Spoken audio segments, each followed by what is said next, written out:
Hi, I continue to talk about this James Saroka and his abuse of Kaitlin in this video. As soon as I came out here to talk, the cicadas started. They're unbelievably loud around here and it's too dark to film inside now, but I wanted to say that I've noticed I talk quite a bit at the beginning of this video. I'm in the middle of editing it now, so if you want to skip that and get to the bit where I talk about James and Kaitlin, please have a look at the pinned comment. I'll put a pinned comment up where I tell you the time at which I start to talk about them again. I wanted to say a big thank you to Kimmy.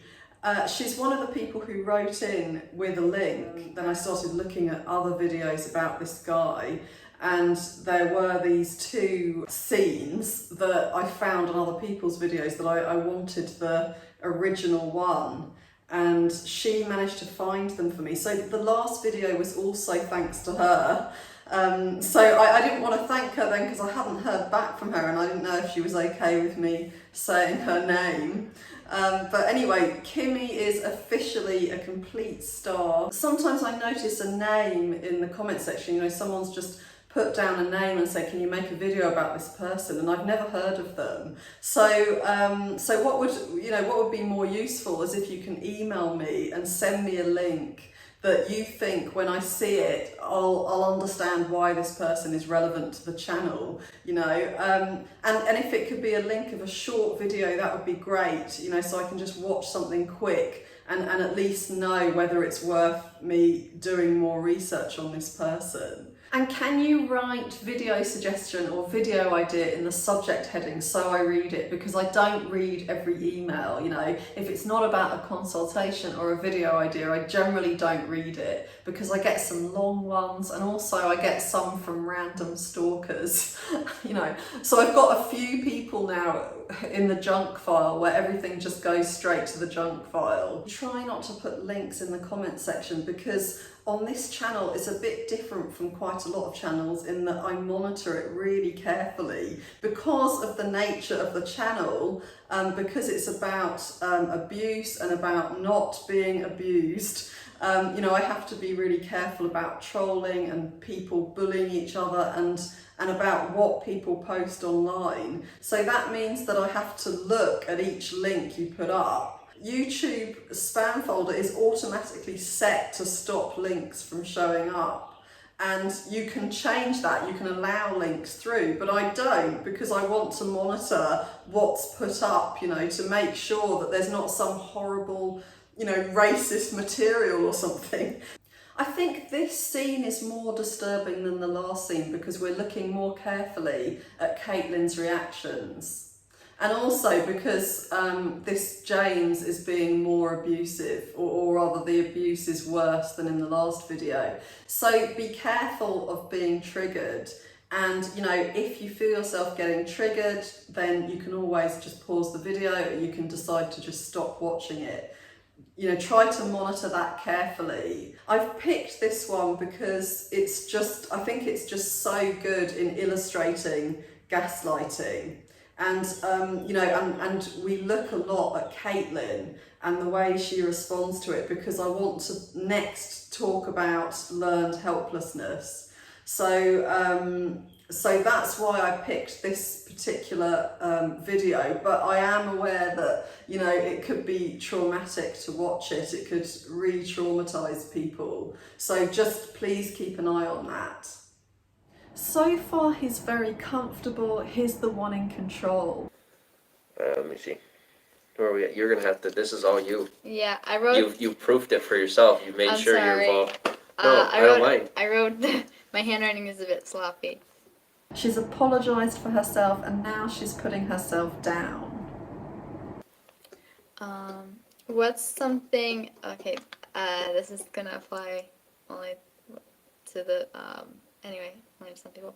She's just realised that his question will only apply to mums, and I think their audience would be really young, so that's only going to be a small fraction of their audience. And look at his expression as she has this realisation. What is something, well, I guess if everybody got, what is something unique you've experienced during childbirth. How do we rephrase this? This is why when I asked you to write down a question, you just write it down when I said That write is it. what you And then said! it's not. And it's not. We can see in her body language she's showing frustration. She's saying to us, look at how impossible he is. Now she starts to blame herself. Her hands move onto her cheeks to show shame. And it's not. She feels the shame he was feeling, and he feels so much better for it. So he has transferred his shame onto her. If the way we write it down, if we change it, we can shift it. You and I can shift it together, and that's okay. But like if I say, like, hey babe, can you write this down? Like just write down what I said right What down. you said! It's not. She's sticking to her experience of things at the moment. She knows what happened. And she's showing frustration, but she's showing it in a really playful way that's exaggerated, because I think she's realised by now that that's the only way she can show criticism. It has to be really unthreatening and playful. I must Hey, have I'm not really the bad paranoid one. hearing. Once again, her hands come back to her face, and frustration again turns into shame and blaming herself. This is learned helplessness. She's learned not to defend herself when she's being abused, but to doubt herself and trust the other person's version of events. Let's watch again how she moves so quickly from frustration with him to blaming herself. If I say, like, hey babe, can you write this down? Like just write down what I said right What down. you said! It's not. I must Hey, have I'm not really the bad paranoid one. hearing. No, it's not bad hearing. You had a lot of pride, and you wanted to write it down your way. He manipulates her by acting as if he's rescuing her from her own judgment about herself.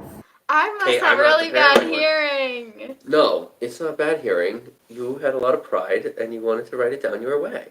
In reality, he's accusing her of changing what he's said because of her own ego.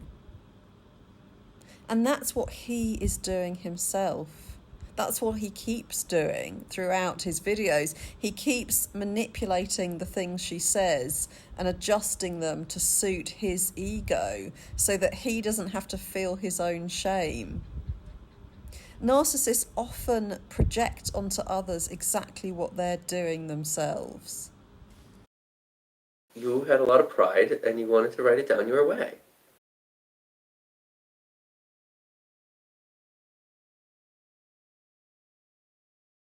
Now he's in control. His tongue is out, which suggests that he's lying. And I think he's showing signs of duping delight on his face, which is when you feel delight because someone's believing your lie. I think Kaitlin's expression suggests she feels violated. I think she's shaking her head because what he's said isn't true. Yeah, you do it all the time, and now we're having an argument on live stream. Because I'm not going to let it go, because it just Okay. makes me look... I'd rather be an a-hole than be paranoid. I'm gonna trust you I'd rather on look this paranoid. It's because not a matter of on trusting me. You're willing to admit it, we're not on screen. Are we going to do this live? I'm doing it live. I'll do it live. And that's not abuse. That is me being done, taking everyone else's crap, including yours. He wants her to admit in front of everyone she's just lied. So he wants to publicly shame and degrade her. So he says it's not abuse, because it is abuse. So if he says it isn't abuse, maybe we'll get distracted and just believe that it isn't. He does this a lot. He'll often say that it's not abuse, just as he behaves abusively. I am done. Okay. I will tell them what I'm going to tell you. Because I Okay. will break up with you. Okay. I am finished.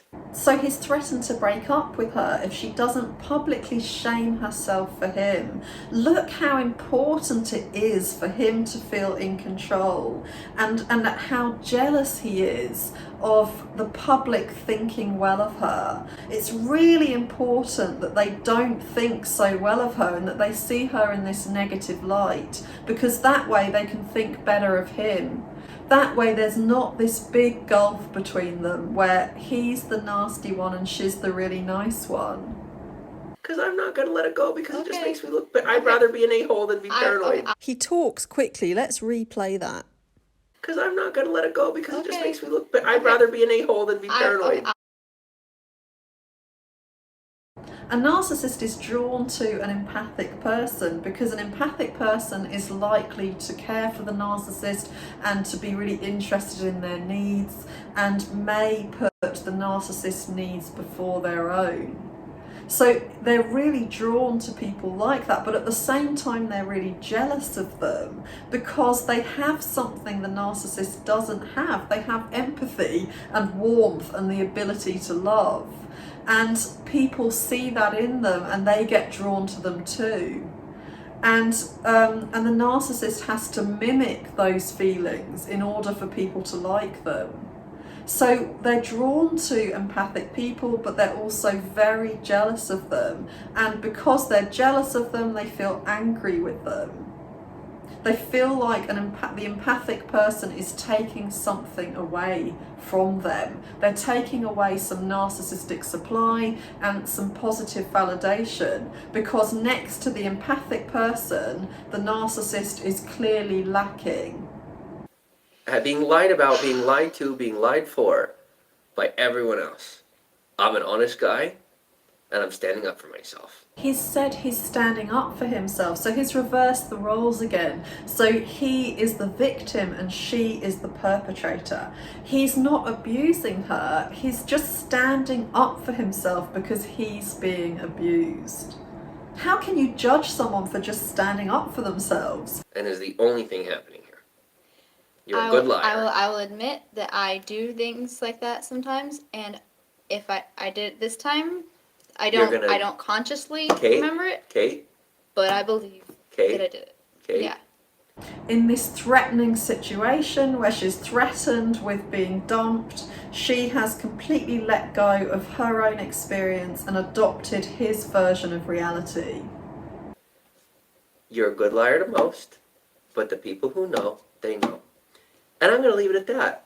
And we're going to move on with our day. Okay. Because it's not worth proving to everybody else who's not going to see it. Okay. I'm going to move on with my day. He's saying, I know you guys will be judging me and that you won't see things the way I do, but I want you to know that I don't care. So he obviously does care, and what the viewers think of him and whether they're judging him is always on the front of his mind. That's why he keeps coming back to it and keeps telling us what a kind person he is, and keeps explaining to us that he's the victim in this situation. And one of the reasons he'll be doing that is because he is aware to some degree that actually he is the perpetrator, and he knows that we're going to see that. Alright. What you got next? Next question? Yep. Okay. Oh, that was the question. Okay. So the question we had was about childbirth. So what is it as far as childbirth, if you've experienced it? She's sucking her lips in, and I think she's doing that to stop herself from speaking. Maybe she's afraid that he is about to prove her right and she doesn't want to risk criticising him. Either as a man who was present with a woman, or a woman with a woman, or a man with a... Is that a thing yet? Do men have babies yet? What? I think he's trying to distract her by asking her if a man can give birth. He puts her on the spot so that all she can think about is answering this question. And I think that she's actually so distracted by the stress of the situation and of having to watch everything she says now that she can't even think of an answer. She can't think about whether a man can give birth. It's a pretty obvious question, but the fact that she can't answer it, I think, speaks volumes about her state of mind at the moment. Do men have babies yet? I don't know. Okay. Childbirth. Is there anything about it that you're familiar with that has been unique for you as an experience? Not necessarily just that you birthed the baby, but if you were there for the experience, is there anything about it that totally blew your mind that you did not expect? That's the question.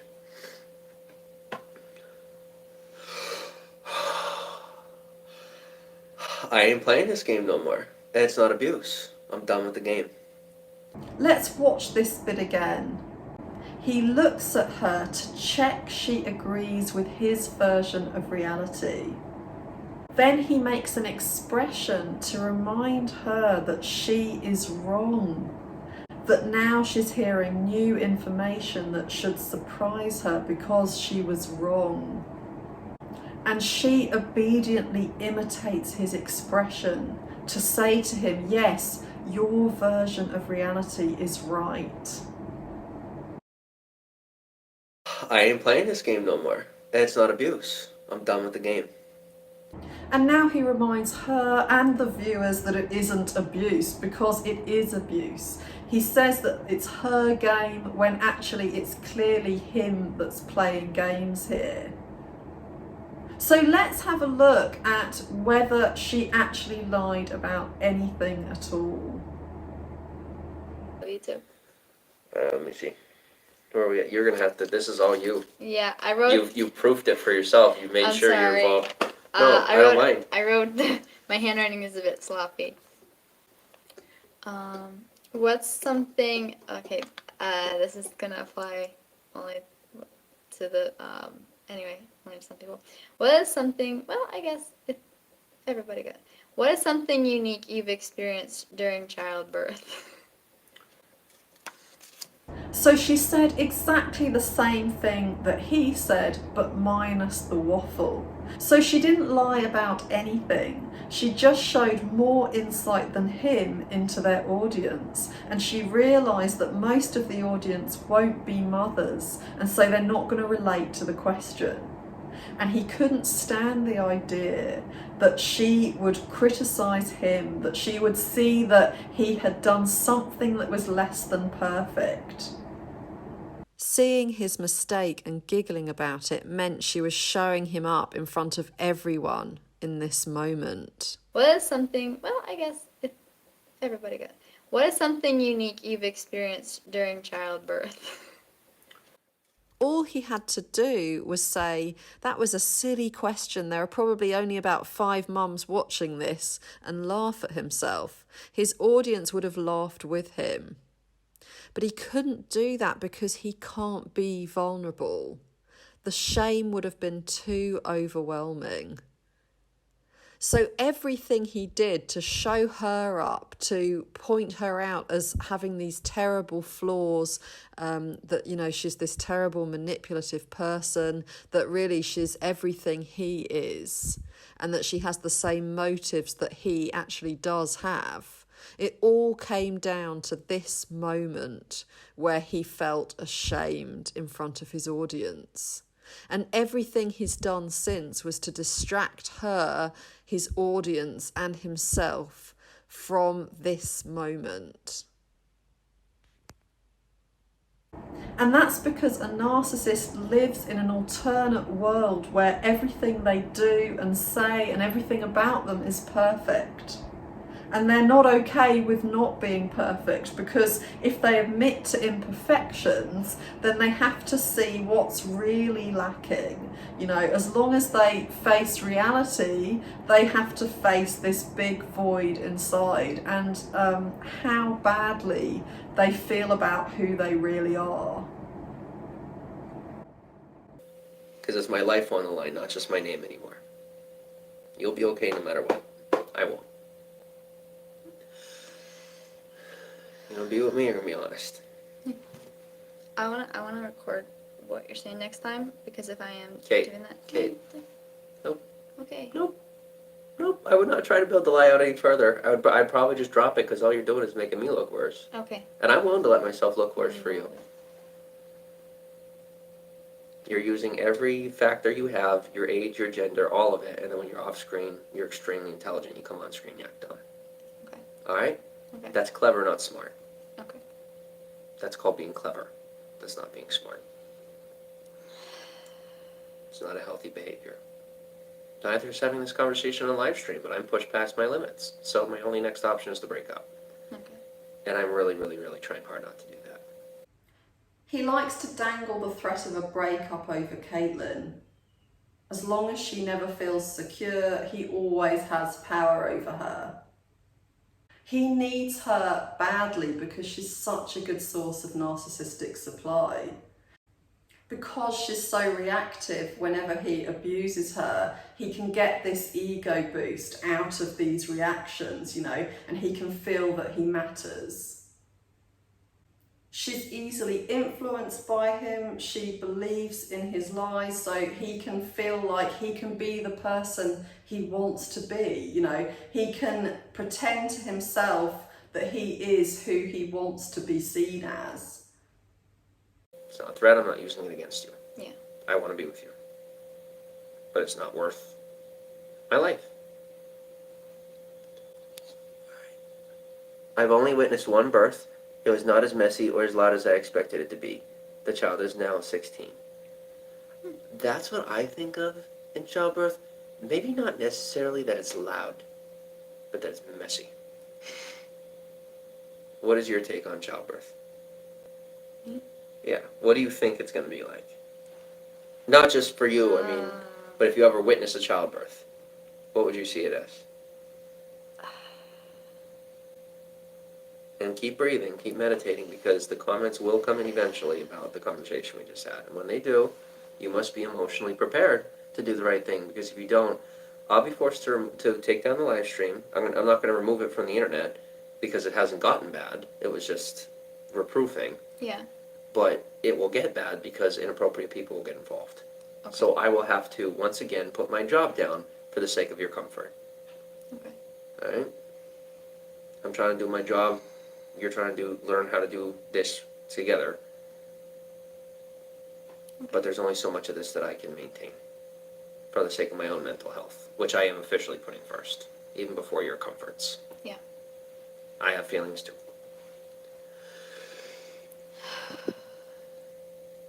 And that is me working through my codependence. I'm proud of myself. So he's telling Kaitlin that when people start writing comments complaining about his abuse of her, it will be her fault because of her devious, manipulative behaviour. So she's going to have to prepare herself for dealing with those comments and helping him so that he can stay online. So his abuse of her is completely her responsibility. She has engineered all of this, and she's going to have to explain that to the viewers because he doesn't want to sacrifice himself for her anymore. People who experience learned helplessness don't get themselves out of situations that they're capable of getting themselves out of.